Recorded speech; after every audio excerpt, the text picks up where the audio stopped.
The crowd outside the Fresh Mart supermarket stood frozen, like statues. A glossy black Bentley had just screeched to a stop right at the curb, standing out in an almost surreal way amid the dusty parking lot of a suburban Boston shopping plaza. This was Dorchester, a neighborhood where luxury cars like this rarely ever appeared. No one had any idea what was about to happen. The car door opened. A woman stepped out, tall, radiant, power emanating from every stride she took. She wore an elegant cream-colored jumpsuit. Her red-soled Louboutin heels struck the asphalt with sharp, deliberate clicks. Her glossy brown hair was neatly tied up. Diamond earrings shimmered beneath the afternoon sun. A Cartier watch caught the light, flashing so brightly that several people had to raise their hands to shield their eyes. It was Margaret Ellington. In Boston, everyone knew her. In fact, all of America did. The tech billionaire, founder of Viridian Labs, cover star of Forbes, Fortune, and Wired, one of the most powerful women in the United States. The woman every mother wished her daughter would become. The woman business leaders dreamed of having even 5 minutes of conversation with. But today, Margaret wasn't here for a meeting. Not for an interview. Not to buy a bottle of premium wine. She was walking straight toward a janitor. He stood beside a row of shopping carts, a broom in his hands, sweeping dry leaves scattered across the sidewalk. His dark blue uniform was faded and wrinkled from being washed too many times. His black hair was tangled, as if it hadn't been combed in days. Stubble covered his chin, not long enough to be called a beard, not short enough to look neat. His eyes were sunken, fixed on the ground as though he were trying to avoid the entire world. He looked up when he heard the sound of heels approaching. Confused, startled. No one ever came up to him voluntarily, certainly not a woman from an entirely different world like this. Margaret stopped in front of him, less than a meter away. She smiled, softly, warmly, and with a sincerity that felt almost unreal. "My name is Margaret," she said. The man blinked several times, as if he needed to confirm this wasn't a hallucination. "Rowan," he replied, his voice hoarse from disuse. "Rowan Becker." Then, before anyone had time to breathe, she said something no one could have imagined. "I've been watching you," Margaret said, her voice gentle but firm. "For the past 3 weeks, I've come here almost every day. I've seen how you talk to customers, not out of obligation, but because you genuinely listen to them. I've seen how you explained change to that little kid, patiently, clearly, like a real teacher. I've heard you discussing data, business, optimization algorithms with the warehouse manager, as if you'd lived in that world your entire life." Her heart was pounding so fast she could hear it herself. "I don't know who you are, where you come from, or what brought you here, but I believe, truly believe, that you don't belong in this place. You just need a second chance." Rowan stood still. No one had ever spoken to him like this. No one had ever seen anything in him beyond a lost janitor. "So," she took a breath, "I want to ask you the craziest question of my life." She looked straight into his eyes. "Will you marry me?" The street seemed to stop breathing. An elderly woman pushing a cart froze mid-step. 2 teenagers nearly dropped their Slurpees. A man in his car rolled down the window, unable to believe what he was seeing. Inside the supermarket, employees behind the glass stared with eyes wide as saucers. Rowan's mouth fell open. This had to be a joke, a prank, hidden cameras, some outrageous challenge by bored rich people. There was no way a woman like her would propose to a worn-out janitor like him. A bitter smile crossed his face. "If you're really serious," he said, "go inside, buy a ring, come back out, kneel down, and ask me again, as if you truly mean it." The crowd erupted in whispers. "Is he crazy? Who turns down a billionaire?" But Margaret didn't waver. She wasn't offended. She wasn't embarrassed. "All right," she said. Then she turned around and walked straight into the supermarket. 5 minutes later, she came back out. In her hand was a black velvet box. She opened it. Inside was the most expensive diamond ring the supermarket carried. $47,000. The diamond wasn't enormous, but it was sharp, clear, and brilliant enough to make the entire crowd fall silent. And then, in front of dozens of people, recording, crying, laughing, live streaming, Margaret Ellington knelt down on the dusty pavement. "Rowan Becker," she said, her voice trembling but her gaze unwavering. "Will you marry me?" Rowan stood frozen, as if turned to stone. Phones were raised everywhere. Some people cried, some laughed. Traffic slowed as drivers leaned out of their windows. An elderly man clutched his chest, overwhelmed. Rowan looked down at the woman kneeling before him, the woman who had everything, yet was offering him what he had lost long ago: belief. His eyes burned. He nodded. "Yes," he whispered, "I will." The crowd erupted with emotion. Margaret slid the ring onto his hand, a hand rough with calluses and dust. He stared at it, as if it belonged to a world that was never meant to be his. She stood up and smiled. "Now, get in the car." He hesitated, glancing down at his old uniform, his worn shoes, the dirt under his nails. "I'll dirty your seat," he said quietly. "That car, it's worth more than everything I've ever owned combined." "I don't care," Margaret replied. "Leather seats can be cleaned. This moment can't."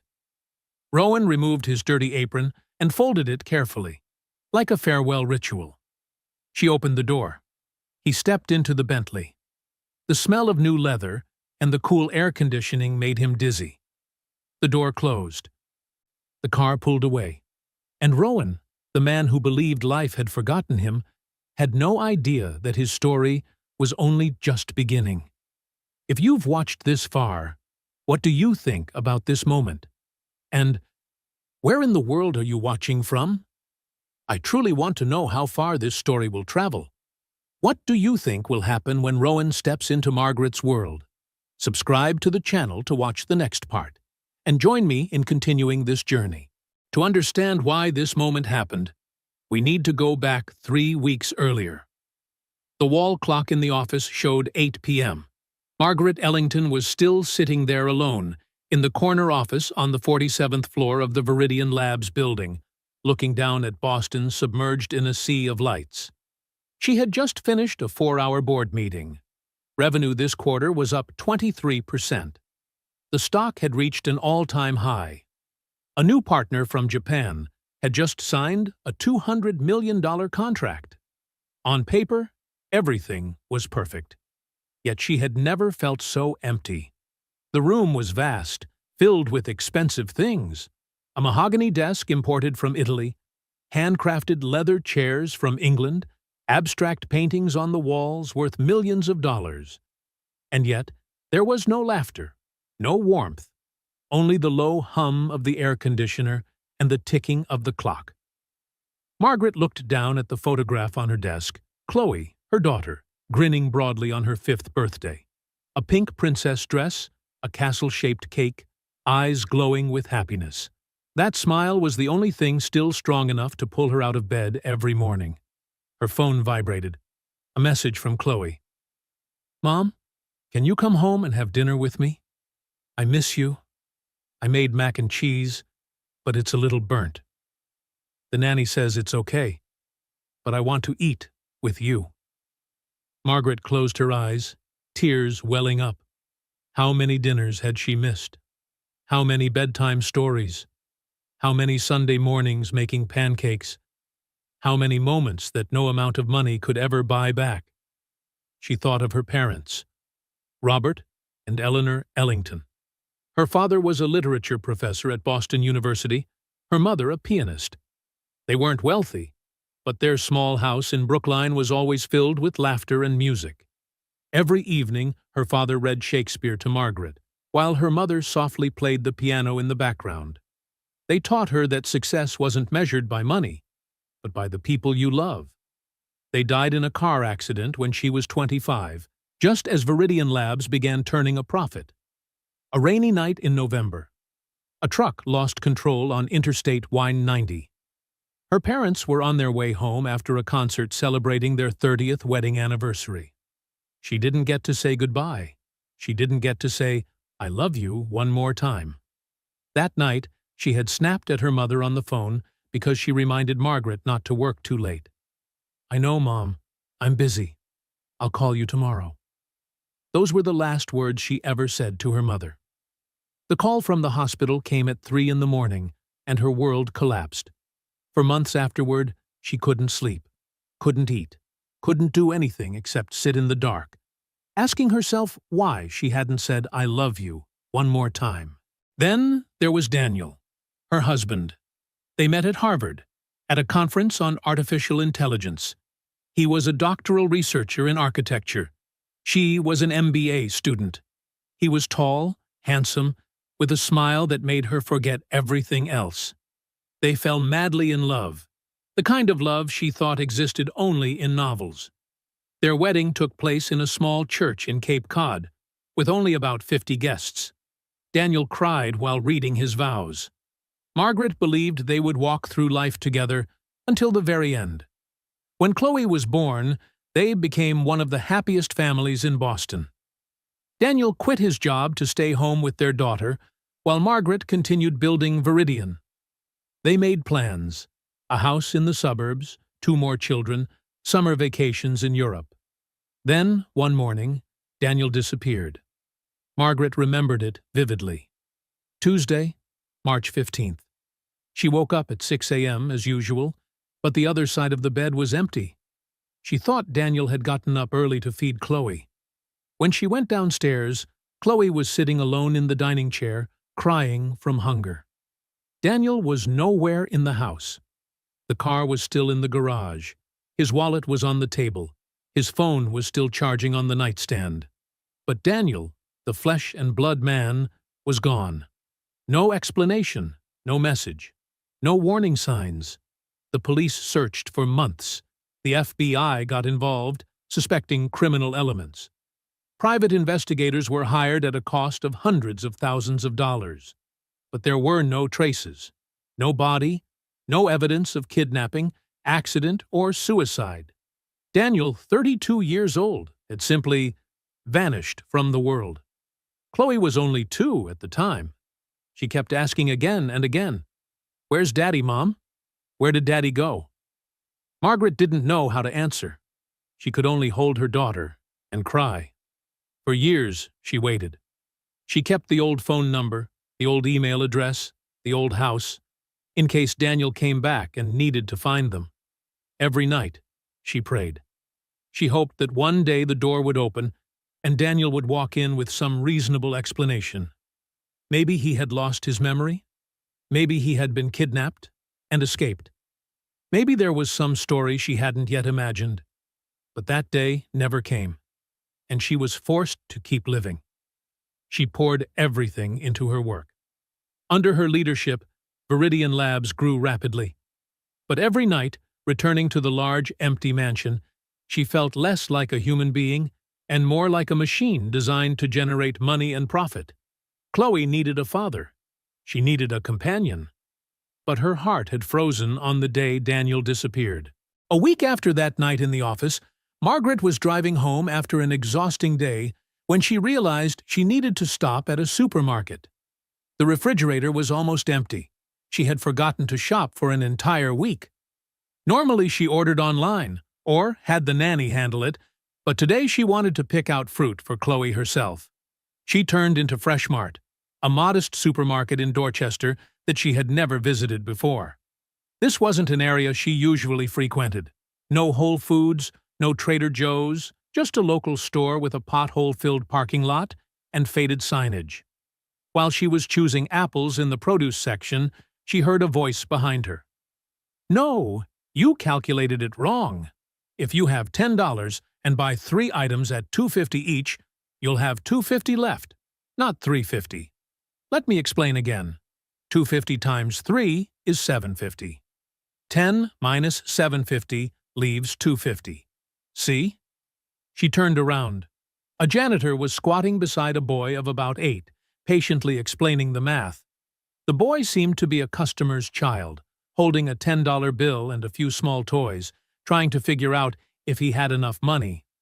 The janitor's uniform was wrinkled and faded. His hair was messy, his beard uneven. But the way he spoke, clear, logical, patient, made Margaret stop short. This wasn't the way someone who only swept floors talked. It was the voice of a teacher, of someone accustomed to analyzing and explaining. "Oh, I get it now," the boy exclaimed. "Thank you."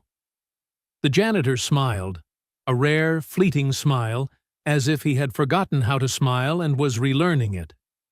"You're welcome. Just remember, math isn't hard. You just need to remember the rules and practice." Margaret stood at the end of the aisle, a bag of apples in her arms, silently watching, forgetting entirely what she had been doing. She returned to Fresh Mart the next day, and the day after that, and the day after that. At first, she told herself it was just convenient. Then, she told herself the fridge was empty again. Eventually, she stopped telling herself anything.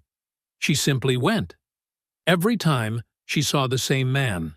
He swept, gathered carts, mopped floors, took out the trash. Mundane, repetitive, dull work. But occasionally, she caught him talking to someone, and every time, she was more surprised. Once, she saw him help an elderly woman find medication. The woman needed a pain reliever, but couldn't remember the name. He patiently asked about her symptoms, asked what she had used before, then led her to the correct shelf. "Low-dose aspirin would be better if you have heart issues," he said, "but you should ask your doctor before using it regularly." Another time, she saw him speaking with a young employee struggling with the inventory management software. "This system uses the FIFO algorithm, first in, first out," he explained. "If you want to optimize it, you need to track inventory by batch numbers, not product codes. That will reduce losses from expired goods." Yet another time, she overheard him discussing shopping habits with the store manager. Frozen food sales increase about 15% in winter, but drop around 20% in summer. If you adjust display space seasonally, revenue could increase by at least 10%. Data from large chains consistently shows that. The manager looked at him as if he had just spoken a foreign language. Process optimization, customer data analysis, FIFO algorithms, seasonal consumption trends. These were concepts familiar only to industry insiders. Even Margaret, the CEO of a multi-billion-dollar tech company, had needed years of work to truly internalize them. Who is he?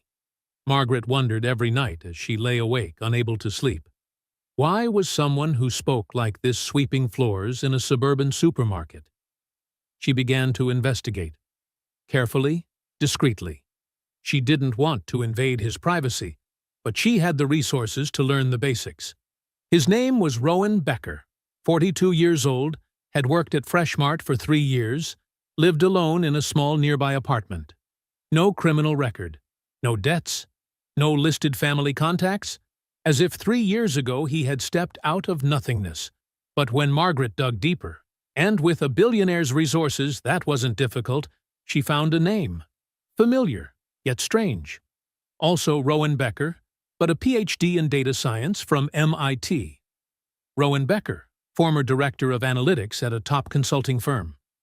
Rowan Becker, once invited to speak at TED on the future of big data. Then that name disappeared. 5 years ago, all traces stopped. No more articles, no more conferences, no more public appearances. As if he had died. But he hadn't died. He was sweeping floors in a suburban Boston supermarket. What had happened between these two versions of the same name? Margaret couldn't find the answer, but she found something else, a strange belief. She believed this man didn't belong here. She believed something had pushed him off the cliff of his life, leaving him clinging to the edge with barely enough strength to hold on. He needed a hand to pull him up, and she wanted to be that hand. One night, Lying in bed, staring at the dark ceiling, a crazy thought suddenly occurred to her. If she offered him a job, he would almost certainly refuse. He would think she pitied him, that she was simply a wealthy benefactor. He would retreat, closing off his heart. But what if she did something big enough to prove she was truly serious? She shook her head. Crazy. Completely crazy. But the thought wouldn't leave her. It followed her into sleep, followed her to the office, followed her through every meal. It whispered every time she saw Chloe smile, a smile missing the presence of a father. She didn't love Rowan Becker. She barely knew him. But between them was an unnamed resonance. Two people broken in different ways, still trying to live on even when their hearts no longer had a reason. 3 weeks later, she made her decision. She wouldn't just offer him a job. She would do something he couldn't refuse. Something that proved she was truly betting on him, not out of pity, but because she saw his real worth. She would propose to him. And that insane decision led to the moment outside the Fresh Mart supermarket, where a billionaire knelt before a janitor, opening the story you saw at the beginning of this tale. Back to the present. The Bentley glided smoothly through the streets of Boston, heading toward the upscale Back Bay district. Rowan sat rigid in the passenger seat, clutching an old canvas bag tightly on his lap, his eyes constantly darting back and forth between Margaret and the road ahead. He didn't say anything. Neither did Margaret. There was only soft jazz from the sound system and the almost silent hum of the electric engine. Everything felt like a dream. A strange dream. Absurd, illogical, impossible to be real. That morning, he had still been invisible. Just a shadow in a faded uniform, sweeping trash outside the supermarket, trying not to think about anything. And now, he was the fiancé of the most admired woman in America, and he couldn't even understand why. What does she want from me, he wondered. Is she crazy? Or am I crazy? Or are we both crazy? Margaret glanced at him. His eyes were bloodshot, not from emotion, not yet, but from years of breathing dust, of sleepless nights, exhaustion, and the slow destruction of merely existing, rather than truly living. There were so many things she wanted to ask: who he was, what had happened, why he was here. But she knew it wasn't time. He needed time. He needed space. He needed to be treated like a human being before he could open his mouth and tell the story of his life. First, he needed to become a person again. "We'll stop somewhere first," she said gently. Rowan only nodded, asking nothing. The car stopped in front of a high-end barber shop on Newbury Street, the most luxurious shopping street in Boston. The sign read, "The Gentleman's Quarter, Grooming and Spa." The clear glass door revealed a gleaming marble floor inside, gold-trimmed mirrors, a polished mahogany counter, and luxurious black leather chairs. A man wearing a white shirt and a gray vest stepped out to open the door, a professional smile on his lips. That smile faltered slightly when he saw Rowan, dirty uniform, messy hair, patchy beard, but immediately returned to perfection when he saw Margaret step out of the Bentley. "Ms. Ellington!" he exclaimed, his voice full of respect. "We are honored to serve you." Margaret walked in, Rowan following behind. "He's with me," she said. "I want the best service for him. Everything. Haircut, shave, skincare, all of it." The man only nodded. "Of course, ma'am." In the world of people like Margaret Ellington, there were no questions, only obedience. Margaret turned to Rowan and smiled. "Let them take care of you. I'll wait outside." Rowan wanted to say something, perhaps, "It's not necessary," or "I don't deserve it." But Margaret had already turned away, stepping outside before he could open his mouth. For the next hour and a half, Rowan sat motionless in the black leather chair, closing his eyes and letting unfamiliar hands work on his body. They cut his hair, long tangled strands falling to the floor, lock by lock. They washed his hair, warm water and herbal shampoo sinking into his scalp. rinsing away years of dust. They shaved him, each gentle stroke of the razor gliding over his cheeks, his chin, his neck, peeling away the shell he had built over so many years. And as the razor passed over his skin, memories rushed in. Anna, his wife. She had once sat on the bed watching him shave every morning, teasing him, "I like you better with a beard. You look more masculine." From that day on, he grew one, and after she died, he never shaved again, as if the beard were the last thread tying him to her. Now it was falling to the floor, strand by strand, strand by strand, as if he were erasing the last remaining part of his old self. Tears suddenly spilled out, mixing into the shaving foam. The barber startled, stopping his hand, worried. "Sir, are you okay? Did I hurt you?" Rowan drew a deep breath, his chest trembling slightly. "I'm fine," he answered, his voice thick and hoarse. "Keep going." The barber hesitated for a moment, then continued. When they finished, they handed him a mirror. Rowan looked into it, and he didn't recognize the man staring back at him. A sharp jawline emerged beneath freshly shaved skin, high cheekbones, slightly thinner than he remembered, but still carrying a strong structure. His black hair was cut short and styled to the side, revealing a thoughtful forehead. His eyes, those eyes he had avoided looking at for years, were still tired, still heavy with sorrow. But there was something new in them. A spark, a sliver of hope, a hint of life. "Is that me?" he wondered, raising a hand to touch his face. "Or the shadow of who I used to be?"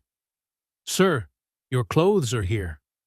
An employee approached, holding a new outfit, a tailored white dress shirt, fitted black trousers, polished cognac leather shoes.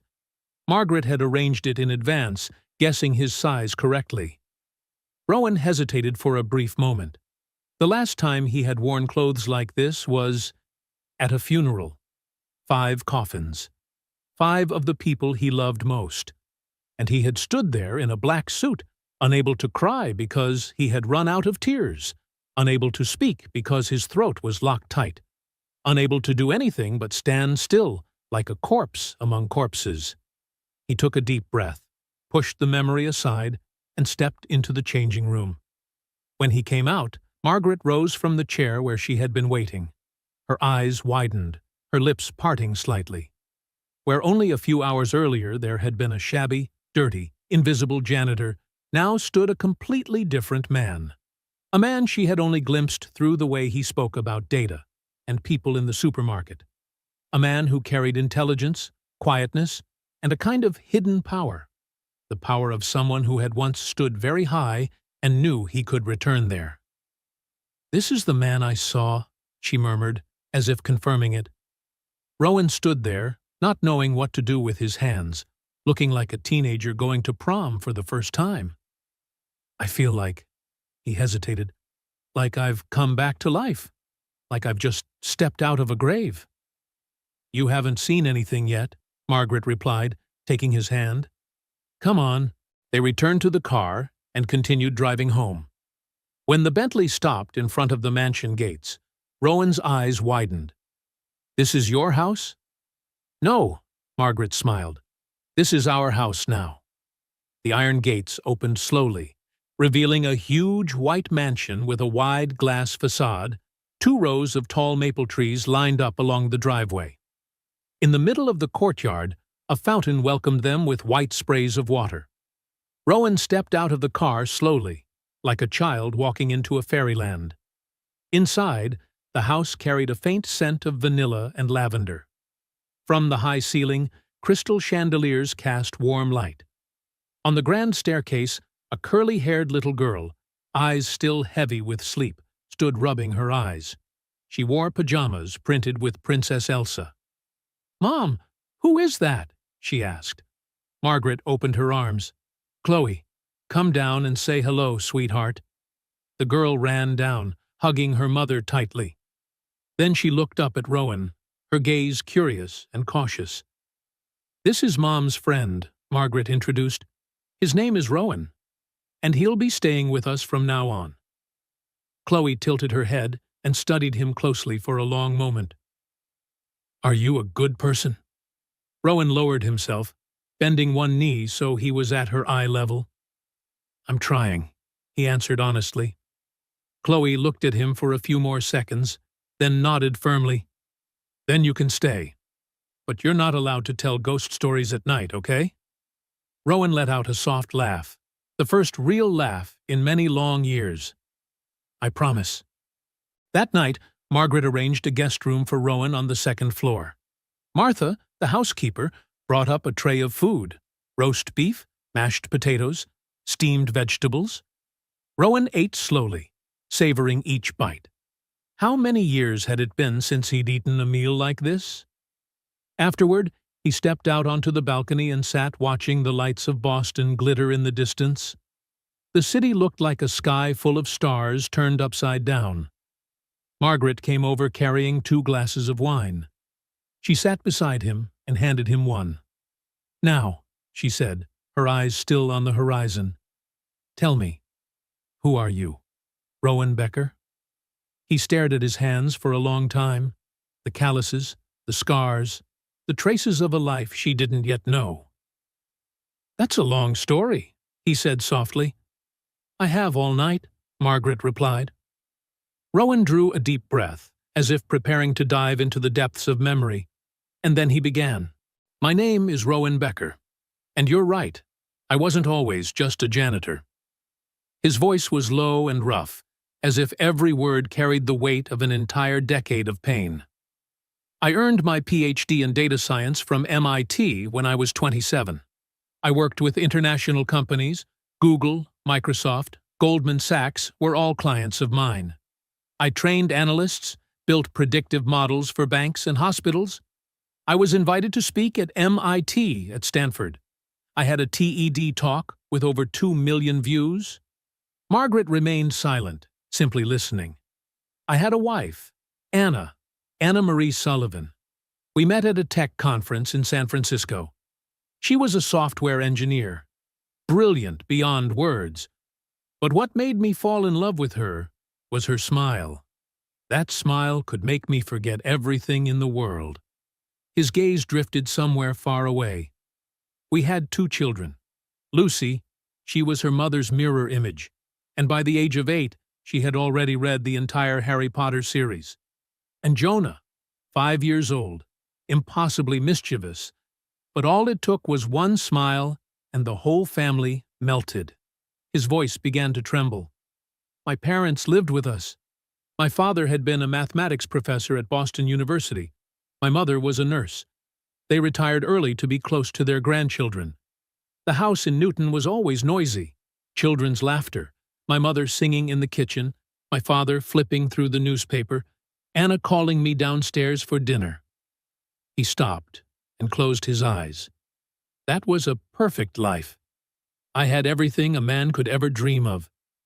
Silence stretched for a long moment, until one day in December. Rowan swallowed hard, his shoulders trembling slightly.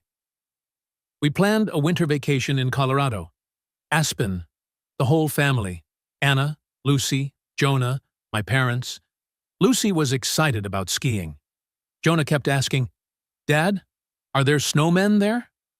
He drew a deep breath, his breathing uneven. "That morning I had an important meeting. A major client from Washington, D.C. had flown to Boston. The meeting couldn't be postponed. I told Anna I would fly out to join them the next day." He opened his eyes, staring into the empty space ahead. "That morning, I remember every detail. It was cold, a thin layer of snow still left over from the night before. I was in a hurry. The meeting started at 9. Anna was feeding the kids breakfast in the kitchen. Jonah spilled his milk and burst into tears. Lucy was arguing with her grandmother about how many books she was allowed to bring. He let out a soft, broken laugh. A perfectly ordinary, chaotic morning. I had no idea it would be the last time I ever saw it. Anna walked to the door with her bag over her shoulder. She was wearing the red coat I had given her for her birthday the year before. She turned back and said, Rowan's voice suddenly cracked. Promise me. Don't let work make you forget the trip. I was staring at emails on my phone. I only looked up for a second, said, I promise, and kissed her absent-mindedly, just a light touch on her cheek. I didn't even look her in the eyes. Tears rolled down his face. I didn't hug the kids. I didn't kiss them goodbye. Lucy ran to the door. Bye, Dad. And I just waved. Jonah was in my mother's arms, still sniffling about the spilled milk. I didn't step closer to him. The taxi arrived. I stood at the door, waving as they left. Anna, Lucy, Jonah, my parents, the 5 people I loved most in the world, got into the car and headed for the airport. That was the last time I ever saw them. Margaret raised a hand to cover her mouth, tears already streaming down her face. The plane took off at 9 a.m. from Logan Airport, Rowan continued. United Airlines, Flight 1892 to Denver. At 9:47, while the plane was at 35,000 feet over Pennsylvania airspace, a technical failure occurred. The aircraft lost control and crashed into the Allegheny Mountains. He stopped. There were no survivors. 157 passengers and crew. 5 of them were mine. The air felt heavy enough to touch. I found out from the television. I was sitting in a conference room, preparing to present. Someone turned on the breaking news about the crash. I looked up and saw the flight number, United 1892.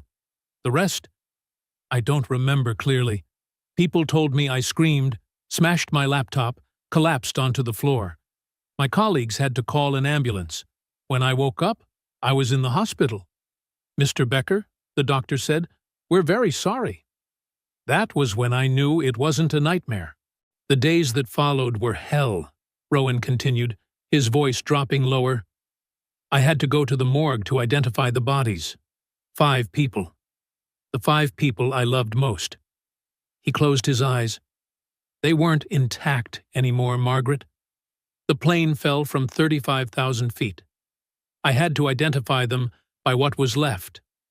Anna's wedding ring, the bracelet Lucy had strung herself from pink plastic beads, Jonah's teddy bear, my father's watch. Margaret sobbed aloud. The funeral was held on a rainy day. 5 coffins lined up in the church. 5 sealed coffins. And I stood there alone, unable to cry anymore because I had already run out of tears. After the funeral, I couldn't live in that house for even one more day. Everything reminded me of them. My father's chair, the corner of the kitchen where my mother cooked porridge, Lucy's room filled with stuffed animals, Jonah's room full of toy cars. I started drinking. 1 glass, then 2, then an entire bottle. Whiskey was the only thing that let me sleep without dreaming about them. Then I stopped going to work. The company called. I didn't answer. Friends came knocking. I didn't open the door. I just wanted to disappear from the world. A year later, I lost my job. 6 months after that, I lost the house because I couldn't pay anymore. I sold everything. I kept exactly one thing. He reached into his jacket pocket and pulled out a small, worn box. He opened it. Inside was a family photograph. Anna, Lucy, Jonah, his parents, and him, all smiling brightly. This is the only thing I have left. Margaret stared at the photograph, tears flowing freely. I wandered for a while, slept in my car, and when I no longer had the car, I slept in parks. Then one day, I saw the hiring sign at Freshmart. They needed a cleaner. They didn't ask about the past. They just needed someone willing to work. He gave a small shrug. And I just needed a place to exist. Not to live. Just to exist. For the past 3 years, I've swept floors, lined up carts, cleaned toilets. I kept conversations with anyone to a minimum. I just counted the days passing and wondered when it would all finally end.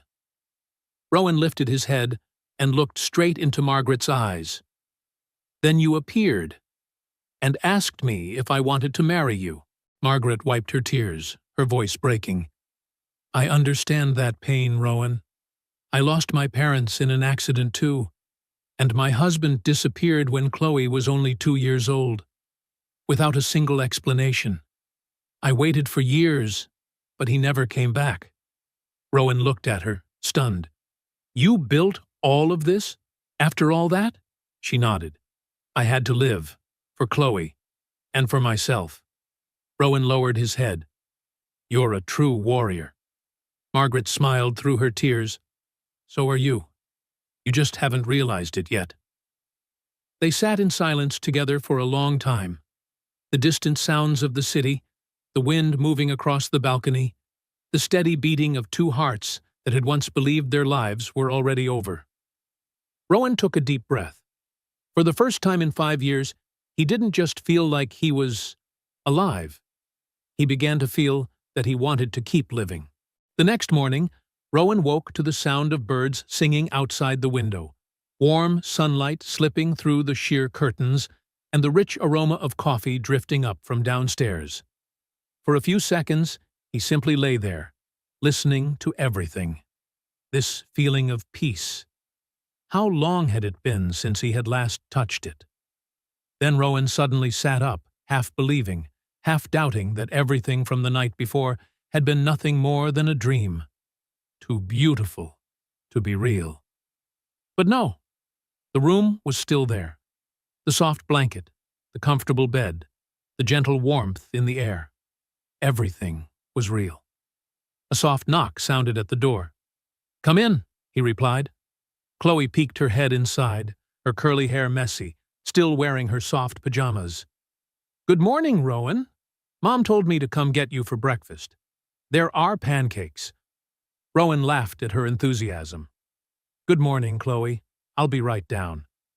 She immediately disappeared, the thudding sound of her footsteps racing down the stairs echoing like an announcement of a new, energetic day. Margaret was already seated at the dining table, dressed in an elegant navy blue suit, sunlight falling across her face, making her look both strong and warm. Good morning, she said. Good morning, Rowan replied, taking a seat across from her. On the table was a generous breakfast, golden pancakes, sunny side-up eggs, crispy bacon, and a pitcher of fresh, cold orange juice. Eat, Margaret said. You'll need the energy. Rowan frowned. Why? Margaret looked at him, her gaze serious yet gentle. Because today you start working. Rowan nearly choked. Working? Where? Viridian Labs, she replied lightly, as if it were the most obvious thing in the world. I didn't propose to you out of pity, Rowan. My company truly needs someone like you. He shook his head, his voice lowering. Margaret, I've been out of the industry for 5 years. Technology changes every day. Then you'll relearn, Margaret said without hesitation. What you were capable of hasn't disappeared. The core skills are still there. You just need someone to believe in you. Rowan looked down at his plate, his hands trembling slightly. I don't know if I'm ready. Margaret reached across the table and took his hand, her voice warm and steady. I know. And I believe in you. That's enough.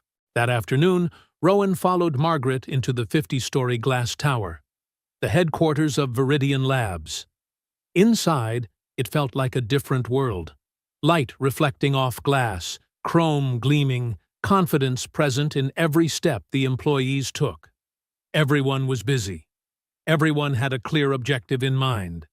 And then, all eyes began to turn toward Rowan. Who is that? I've never seen him before. Is he her new partner? Rowan walked past the murmurs, feeling only the cold creeping into his hands. They went up to the executive floor. Margaret opened the door to a corner office, spacious, bright, with a panoramic view of Boston. On the desk lay an elegant card.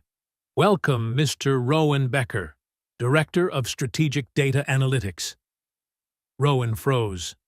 This is for me? Margaret nodded. As of today, you are Viridian's Director of Data Analytics. You report directly to me. Rowan still couldn't believe it. But my resume, it's completely blank. Who needs a resume? Margaret smiled lightly. I'm the CEO. I have the authority to hire anyone I want. But not everyone at Viridian welcomed his arrival. At the first leadership meeting, David Morrison, the chief financial officer, was the first to speak. "Excuse me, Ms. Ellington," he said, his voice filled with skepticism, "but who exactly is Mr. Becker? I can't find any professional record of him over the past 5 years." The room fell silent instantly. All eyes turned to Rowan. He took a deep breath. "For the past 5 years, I've been a janitor at a suburban Boston supermarket." A wave of whispers spread across the room. "A janitor?" David repeated, the word almost dripping with undisguised contempt. "Before that," Rowan continued, his voice strangely calm, "I earned a Ph.D. from MIT. I consulted for Google, Microsoft, and Goldman Sachs." The room went quiet. "5 years ago," he went on, "I lost my wife, my 2 children, and my parents in a plane crash.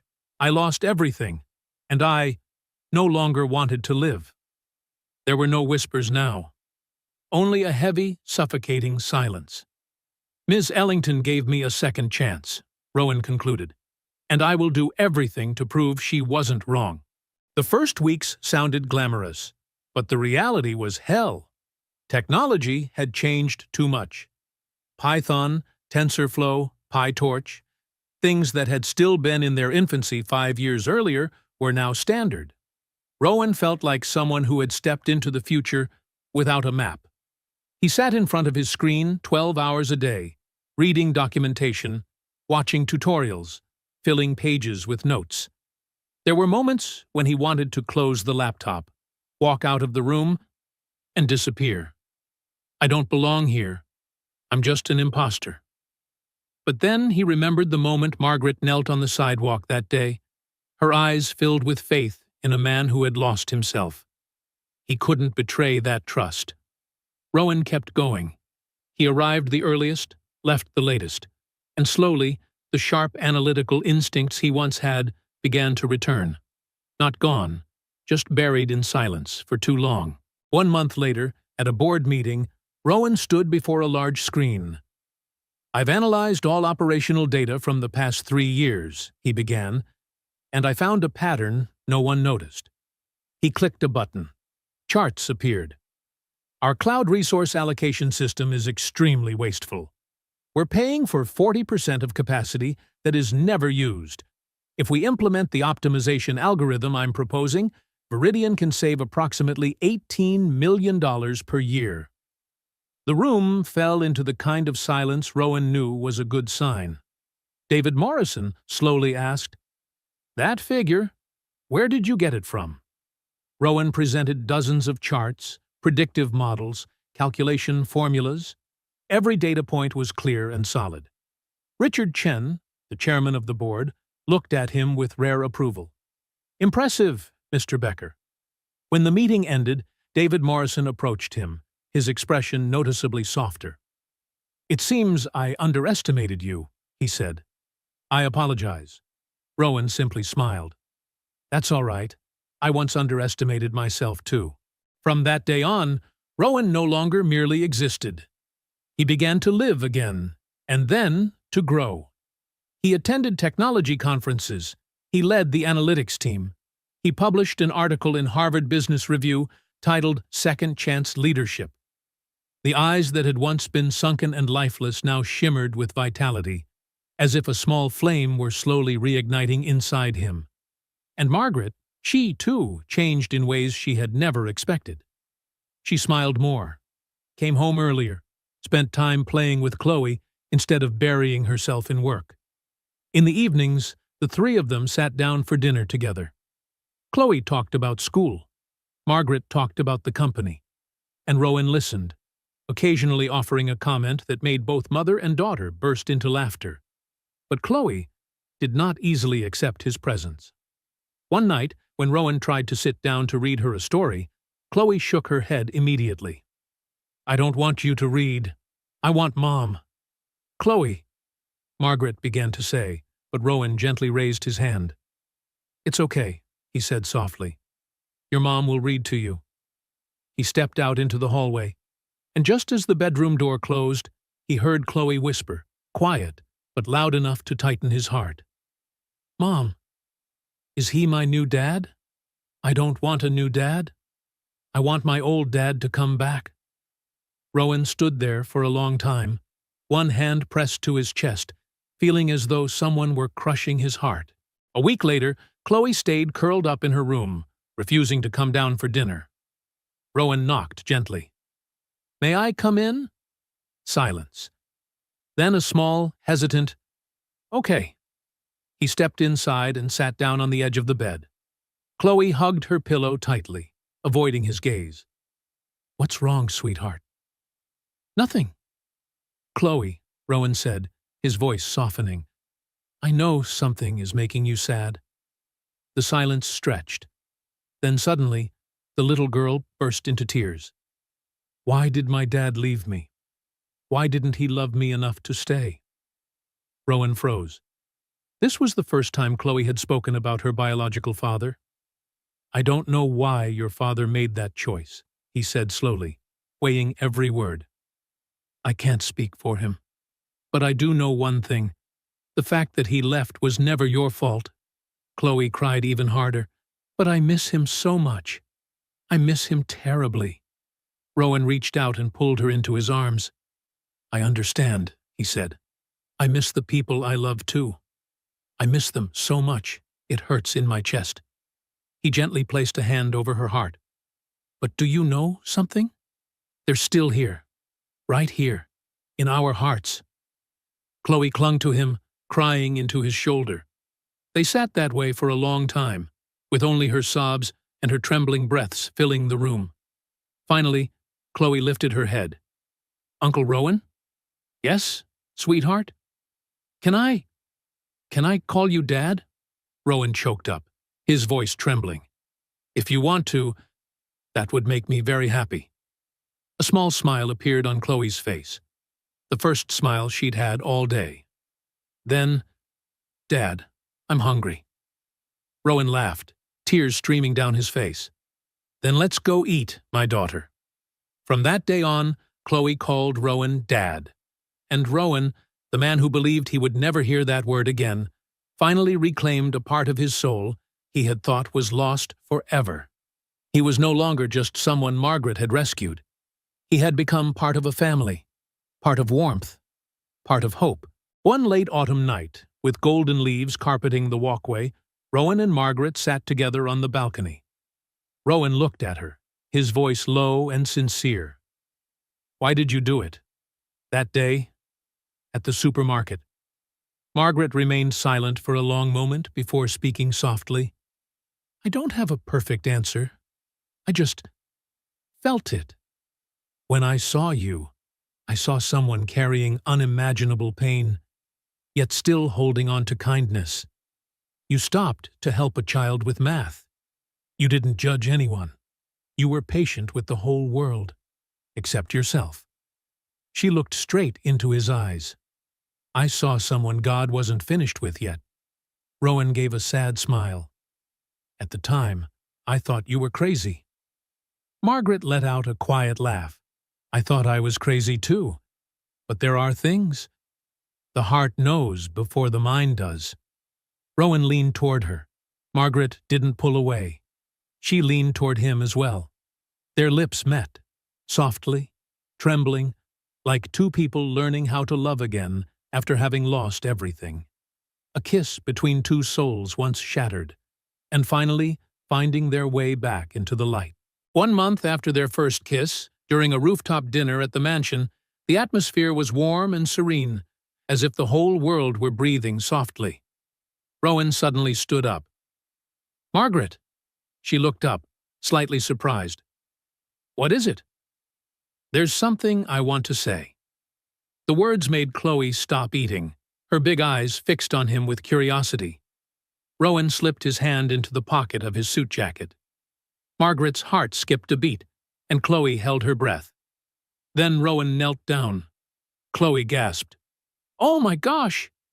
In his hand was a shimmering platinum ring, the ring he had bought with his first 3 months' salary at Viridian. Rowan looked up at Margaret, his eyes trembling but filled with resolve. 7 months ago, you knelt in front of me on a dusty sidewalk, he said, his voice low and warm.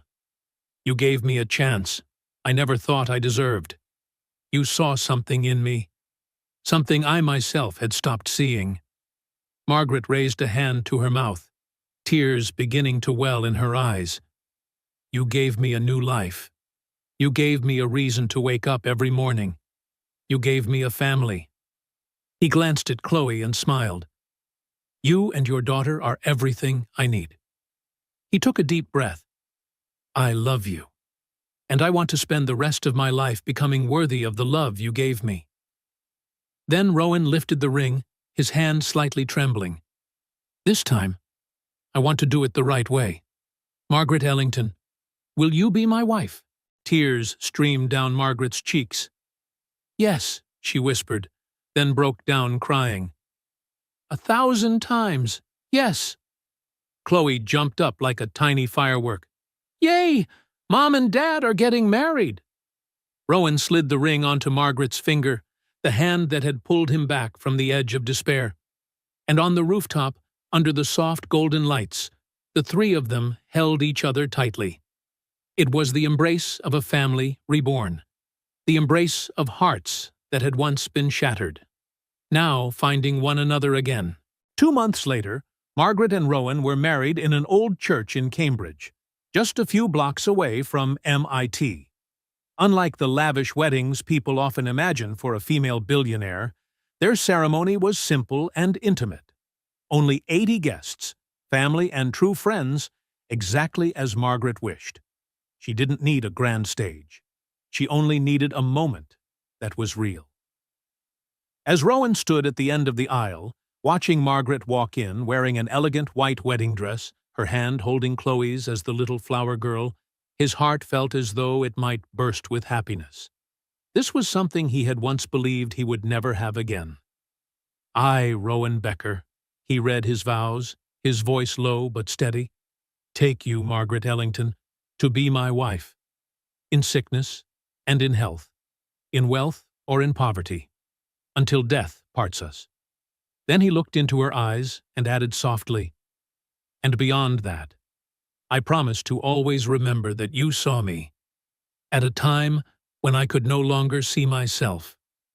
When they shared their first kiss as husband and wife, the church filled with applause, warm, heartfelt, and full of blessing. 1 week after the wedding, as breakfast came to an end, Rowan turned to Margaret. I want to visit them. He didn't need to explain. Margaret understood immediately. Let me go with you. They drove to Mount Auburn Cemetery in Cambridge, a historic cemetery with winding paths and maple trees turning red and gold in the autumn light. Beneath the canopy of leaves, 5 graves lay side by side, silent and solemn. Rowan knelt down and placed 5 bouquets of fresh flowers on the headstones. Anna, Lucy, Jonah, Dad, Mom. I'm sorry it took me so long to come back. Tears fell onto the cold stone. I once believed I didn't deserve to keep living. I once thought happiness was a betrayal of those who were gone. But then I met someone who gave me a second chance. He laid his trembling hand on Anna's grave. You will always be my first love. Our children will always be my angels. But now, I want to live. I want to live for them, too. Margaret stood behind him, tears streaming down her face, her hand resting gently on her husband's shoulder. As they returned to the car, the maple trees still whispered in the autumn wind, their red leaves glowing like small flames. Rowan walked slowly toward the passenger seat and drew a deep breath. For the first time in many years, his chest no longer felt heavy, as if the stone that had pressed on his heart for so long had finally been lifted. He took Margaret's hand. She smiled. And in that moment, amid the quiet cemetery and the autumn colors of Cambridge, his life truly began again. 3 years have passed since the day Margaret knelt on the sidewalk in front of Freshmart, the moment that overturned Rowan's entire life. Now, Rowan is the co-CEO of Viridian Labs, not because he is Margaret's husband, but because he has proven his capabilities through dozens of major projects, breakthrough innovations, and a level of leadership the board had never initially seen in him. Chloe, now 8 years old, calls Rowan Dad, as naturally as if there had never been a void there at all. Together, they've built small rituals just for the two of them. Reading before bedtime every night, making pancakes on Sunday mornings, and watching the Red Sox every summer. Just like a family that has been close for a very long time. And then, something new appeared. Margaret became pregnant. When the pregnancy test came back positive, she sat down on the bed and cried for an entire hour. Not out of fear, but because pure happiness surged through her chest. Rowan cried too. He had never thought he would have another child. Never thought he deserved another chance to be a father. The night before Margaret gave birth, Rowan barely slept. He stood by the bedroom window, looking out at the misty Boston night sky, city lights glowing like stars scattered across the ground, and memories came rushing back. Anna, Lucy, Jonah. Those faces, those voices, those smiles returned to him like a slow-motion film. Tears fell uncontrollably. For the first time in many years, he didn't try to swallow the pain down anymore. He let it flow. He allowed himself to truly cry. "Anna," he whispered into the darkness, "have you forgiven me? Are you happy to see that I've found happiness again?" There was no answer, only the soft Boston wind moving through the trees outside the balcony. But deep within him, a sense of peace spread. As if somewhere, Anna was smiling and nodding at him. Their son was born on an early spring morning, when cherry blossoms were blooming all across Boston like bursts of pink against the blue sky. They named the boy Wyatt Ellington Becker. When Rowan held Wyatt for the first time, his hands trembled uncontrollably. The tiny body fit perfectly in his arms, breathing as lightly as a butterfly's wings. Wyatt's eyes were tightly shut, his tiny hand gripping Rowan's finger. "Hello, my son," Rowan whispered, his voice like a prayer. "I've waited for you, for a very long time." Chloe stood nearby, her eyes shining. "Can I hold him?" Rowan nodded gently, placing Wyatt into Chloe's arms and guiding her carefully on how to support his head. "Little brother." Chloe leaned down and whispered, "I'll protect you. I promise." Rowan and Margaret looked at each other, both their eyes filled with tears. But these were tears of completeness. This was their family. Not perfect, but real. Not whole from the beginning, but pieced together with love, loss, and second chances. A family in the truest sense. If you've listened this far, perhaps your heart has traveled with Margaret and Rowan through every depth and every height. From a dusty sidewalk in front of Freshmart, to a church aisle in the heart of Cambridge, to peaceful afternoons in a garden filled with children's laughter.